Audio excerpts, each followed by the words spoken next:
Bismillahirrahmanirrahim. Assalamualaikum warahmatullahi wabarakatuh. Selamat malam.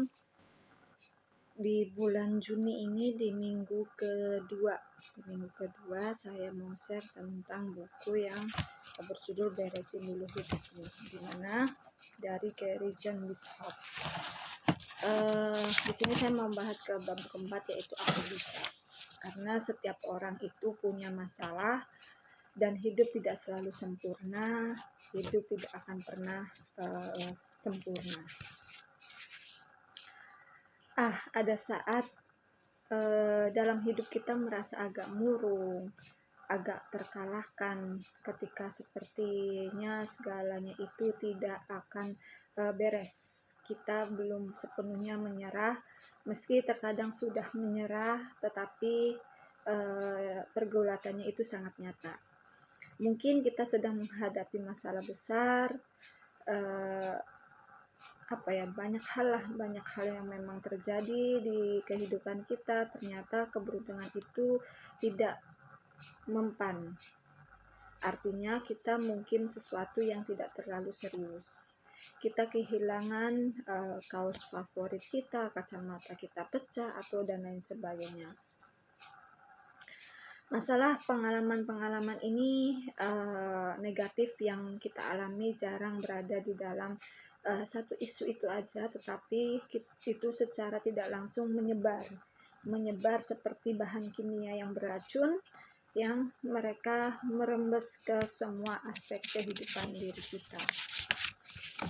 Jika kita sedang mengalami kesulitan keuangan ataupun yang lainnya, itu terkadang kita akan kepikiran menjadi stres. Artinya kita tidak menikmati makanan yang memang yang kita makan. Kita mulai cepat marah dengan sekeliling kehidupan kita. Kita menjauh dari orang-orang yang memang dekat dengan kita, anak-anak kita gitu, jengkel pada pasangan. Dan rasa kesel itu akan menggonggong terus, membuat keributan, di mana hal-hal kecil itu selalu lintas dan antriannya itu panjang, membuat frustasi. Saat masalah kecil menyusup menjadi gambaran yang memang lebih besar, itu akan membuat seakan-akan seluruh hidup kita itu ternodai dan membuat kita seperti yang kopi yang tumpah di meja kerja.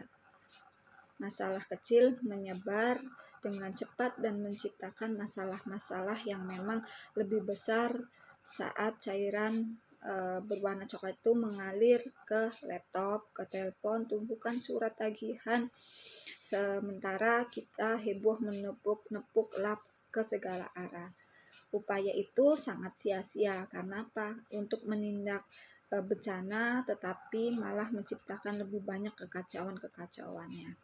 Kekacauan kecil ini dapat mempengaruhi semua aspek hidup, sampai emosi terhadap satu area kecil itu menjadi lensa yang kita gunakan untuk memandang hal yang lainnya.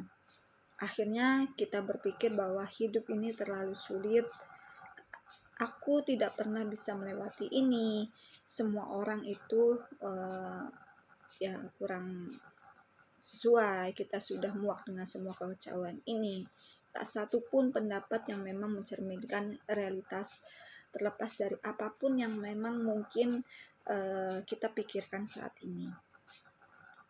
Itu semua hanya persepsi terhadap realitas itu sendiri. Sayangnya, ketika kita sedang terjebak di tengah semua itu, pengetahuan ini tidak akan mengubah apapun, dan memang semua ini hanya membuat segalanya tampak lebih parah lagi. Ketika pengalaman negatif dari diri kita, hidup kita itu tidak membantu mengatasi apa yang memang sedang kita hadapi, apalagi untuk menikmati hidup. Untuk menghadapi ini, kita perlu mengubah cara memandang masalah dan dunia dengan mengadopsi pendekatan baru yang memang optimis, berdaya dan membumi. Itulah sebabnya kalimat yang memang menjadi asertif ini adalah pribadi yang berikutnya adalah aku bisa, dimana melihat masalah melalui sudut pandang.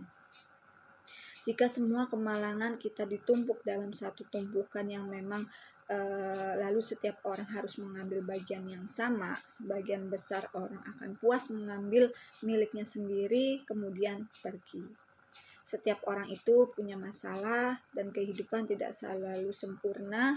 Hidup tidak akan pernah sempurna ketika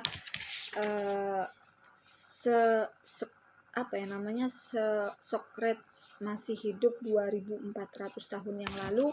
Hidup itu tidak sempurna, begitupun sekarang. Namun jika benar-benar kita jujur pada diri kita sendiri, kita akan menyadari bahwa masalah kita sangatlah sepele dibandingkan masalah orang lain di dunia. Sungguh kita harus pikirkan hal itu. Jika kita sedang membaca atau mereview buku ini, kemungkinan besar hidup kita tidaklah sesulit hidup orang anak Somalia atau seseorang penderita kusta di India. Kemungkinan besar masalah kita ini sangat kecil dibandingkan masalah orang-orang yang memiliki ketika Socrates dilahirkan pada 470 itu sebelum adanya ilmu kedokteran modern, listrik, mobil, dan hukum untuk melindungi publik. Kita bahkan tidak harus menyeberangi benua atau memundurkan waktu untuk melihat perbandingannya. Pergi ke suatu sisi lain dari kotamu, kita lihat ke sekeliling kantor wilayah tempat tinggal kita, nyaris bisa jamin bahwa kita akan menemukan banyak orang yang masalahnya lebih besar daripada masalah kita. Oke, itu aja yang dapat saya sharing, kurang lebihnya mohon maaf. Wassalamualaikum warahmatullahi wabarakatuh.